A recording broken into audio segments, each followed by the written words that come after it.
welcome back to my YouTube channel. This is my vlog about my Every Bit Counts challenge.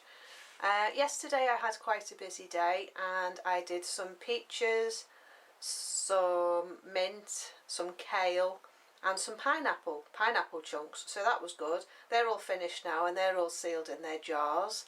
And today in the dehydrator I have got spinach, peach slices again out of a tin, and beetroot and carrot. So I'm hoping they're going to dehydrate quickly because I've shredded them and I've sliced them. So yeah, hopefully they'll dehydrate quickly. But what I've come out in the garden for today is to pick some mullein flowers and make some mullein tea, a herbal tonic, which is good for the digestion and good for the esophagus. So I feel like I need a bit of a boost, so I'm going to come out and pick some flowers of those. I'm also going to pick some more mint so I can dry some more mint, and I'm going to go and have a go round at the polytunnel. So I've just come round to the chickens and got them sorted out, ready for their breakfast and so they can get on with their day.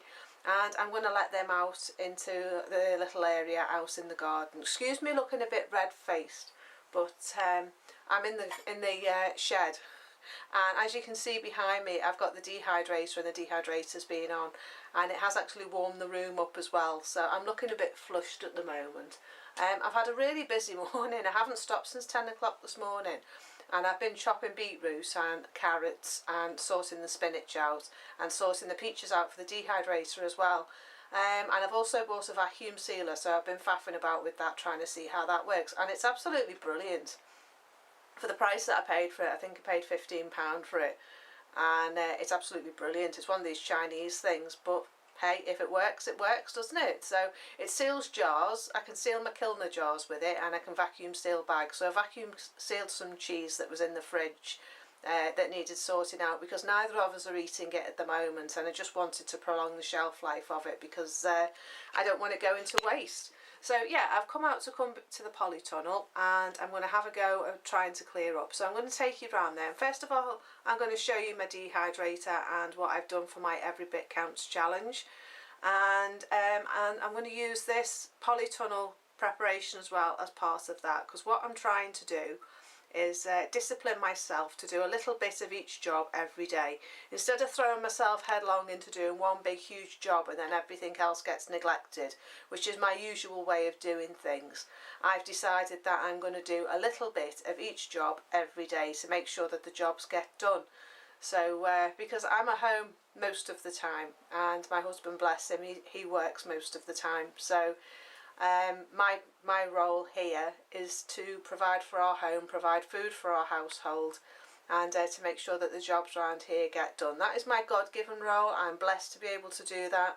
I'm blessed to be the housewife and to be given the option to do that. So yeah, today I'm looking a little bit puffy faced and a bit tired because I did a 13.5-hour day yesterday, because I'm trying to sort some food storage space out in the garage. And yeah, I've managed to tidy that up and get that organised. So yeah, I'm going to have some good food storage where I don't have to have everything in the house. Sort of like a little shop I can go to, and then when that starts running low I can replenish it, instead of just buying loads of stuff every time I go. I just think it's going to be a lot easier. I can do my shopping list based on what's actually in the food storage and the pantry, so that will be good. Yeah, so before I start waffling again, I'm going to show you what I've got in the dehydrator and then take you around and show you where the polytunnel's going. So let's have a look, shall we? Right, so in the dehydrator here, this is a Stockley dehydrator. I've had it for about 10 years now, 15 years, and it's still going really, really well, but it's not had that much use, not as much use as it's having at the moment. But yeah, in these two top trays I've got some spinach, because it's just starting to look like it's going to go over and it's going to go all yellow and horrible. So I thought, rather than it do that and me waste it, I only bought it yesterday for £1.59 in Aldi, but it seems to be going quite quickly. So I thought, rather than waste it, I'll put it in the dehydrator. So I've got 2 trays of that. Then in the next one I've got some grated carrot, which I'm beginning to think I should have put on parchment paper, because as it gets smaller here, as you can see, it's actually falling through the holes into the next layer. So yeah, I could have done with some greaseproof paper under that. Then the next layer is sliced carrots, which is these. They're only thin, but they'll be great for putting in stews and things like that. So that's the next layer, and again they were just vegetables that were needing to be used because they were going to go off. Then the next layer is beetroot, which again is slices, and quite decent sized slices. And then the next one below that is 4 tins of sliced peaches, and I really like doing these because yeah, they're in light syrup in the tin, but I wash off as much as I can. And I find that once they're done, they are really nice and sweet and a nice little snack. So yeah, I've already done a jar of those, a 500ml jar, and I think in the jar I got about 8 tins. So I did really well there. So yeah, I'm putting this on now. I turned it off while I was in here because it was making so much noise. But yeah, I stack that back up. As I say, I've got 6 trays on this one, so I can do quite a bit of food in one go. That all slots together. Then the lid goes on, and then I switch it on. I've just got it on just below 40 degrees on the dial, so it's more raw dehydrated than cooked dehydrated. I don't like doing it too hard, too fast, because I think it takes away the nutrients out of it. So yeah, that's what I'm doing with the dehydrator. So that's going to go back on.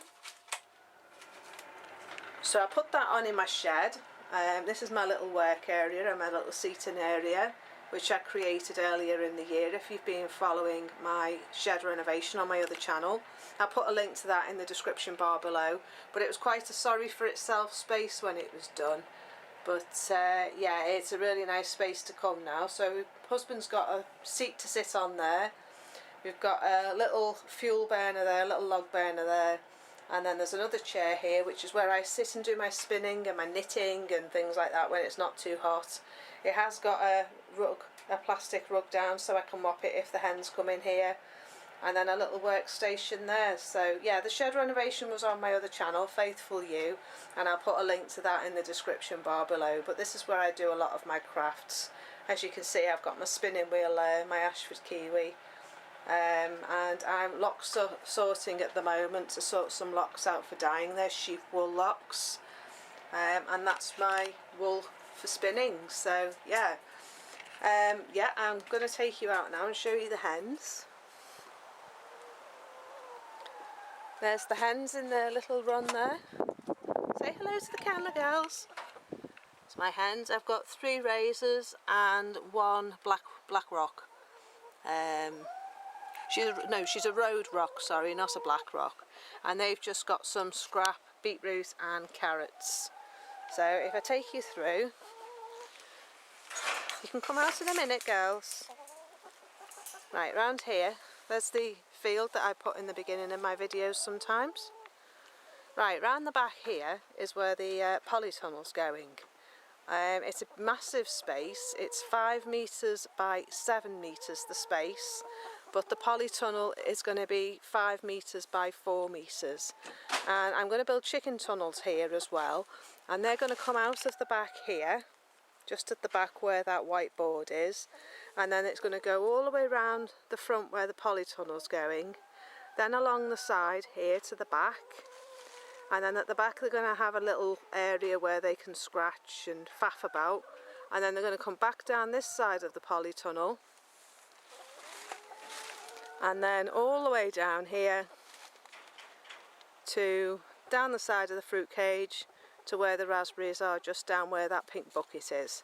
So they're going to have a lot of space, and they won't be able to get to the plants. They won't be able to get got by the birds of prey that we have around here, and they'll be safe from the foxes pretty much. So yeah, I'm going to build it onto wood, so that they won't be able to get any rodents or anything in there. So I might put mesh on the bottom as well to stop anything being able to tunnel through.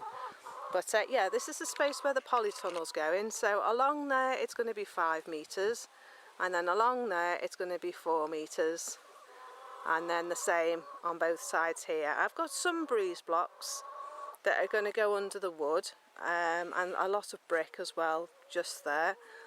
And yeah, I'm building it all out of scrap wood. all the scrap wood that I've got here, and spaced out where I want to have the wood around the polytunnel, in the different areas around the polytunnel as well. So I've been saving all the scrap wood from the renovation that was done on the house when before we rented the house, when the builders came in, and I've got some wood I can use for raised beds. And yeah, this is the space. So I'm going to have a go at clearing this today and get rid of the weeds and the nettles and things like that, and then I can have a look at leveling the ground, because the weather that we've had has just been so hot. It's just been impossible to dig into the ground, because underneath here, if I just take you over, is just slate and shale and sand to show you. So yeah, it's not really growing soil. So what I'm going to do is, I've got an old bed frame here which is going to form one of the beds just here. Needs weeding, and I'm going to fill it with weeds and put cardboard over the top, and then when I come to planting it next spring, hopefully it will be a good growing soil for me to grow in. So all this weed here is all going to be saved and popped in this bed frame here, and hopefully turn it into soil. So yeah, I'm going to do the same as well with the stuff that comes out of the chicken hutch, and use that as well. So yeah, there's a few field apple trees that need to come out there, but other than that it's just nettles, so that should be pretty easy to get out. That plastic shed there I built a few weeks ago, and I built that out of tree branches that came off the trees. Then we had work done at the back, and that's the back of the shed and the back of the chickens. So yeah, they're going to have a decent space, and I'm going to have a decent polytunnel. And the beauty of it is, when the polytunnel's not in use, I'll be able to let the chickens out and let them into the polytunnel, and they can scratch and do their thing for all the beasties that will be in the polytunnel, so that'll be good. So yeah, my every bit counts challenge is to do a bit of this every single day and get the polytunnel finished. It's going to have wood at the bottom, wooden frame, because I haven't got the money to buy a proper polytunnel built out of metal at the moment. But what I'm going to do is, if I take you back over everything, is here I bought this blue 25mm pipe, and there's 25 metres on the reel, and I've also bought the proper polytunnel plastic as well from Premier Polytunnels. So I'm hoping that this is going to work, and then this pipe here is going to be held together with 2x1 timber. And it's not going to be cut in pieces, it's going to be one long length, and I've got 6 lengths of that to go round the hoop to keep it all together. So yeah, so that's my plan, because up here we've got conifer trees above where it's going. I've had the branches cut back to help let more light in, and so that there's not as many heavy branches to fall. If that one goes, I'm hoping it goes away from my polytunnel, but at least if it's built out of wood, it's going to be easier to repair as long as it doesn't puncture the plastic. So that's my thinking behind it, that I'll be able to make repairs on it if any of this stuff does come down. I'm hoping at some point that the landlord will have them taken down, because they are old and there is splits beginning to appear in the tree near the top, which I've just noticed today. So yeah, I do think that at some point they are going to need to come down. I just hope that they can do it bit by bit rather than fell the tree into the field. So right, okay, so that's it for today. My Every Bit Counts challenge is laid out now, and I'm going to clear this ground here today and maybe see about doing some bricks. I'm going to give myself a couple of hours to do that, and then I've got some jobs to get on with in the garage for getting my food storage area organised. So anyway, that's it for today. I'm still recording upside down on my camera, but yeah, I hope you've enjoyed the look where the polytunnel's going and seeing what I'm up to towards my Every Bit Counts challenge. So yeah, and I'll see you next time. If you do like my videos, please do like and subscribe to keep up to date with my Every Bit Counts challenge and what I'm doing around the place on my small homestead, as they call them, and see what I'm up to in the garden. Obviously things are starting to wind down in the garden. Yeah, there's not much happening apart from things that I've been able to harvest, which isn't a lot because the hot weather saw off a lot of my plants, unfortunately. But yeah, I'm going to be making apple and plum jam later, so I'll put that in tomorrow's vlog. But other than that, that's it for today. As I say, please do like and subscribe if you want to keep up to date with my videos, and hit that little notification bell as well, and that will tell you when I upload new videos. Comment in the comment section below as well, and let me know what your thoughts are about what I'm doing. So see you again next time. Bye for now.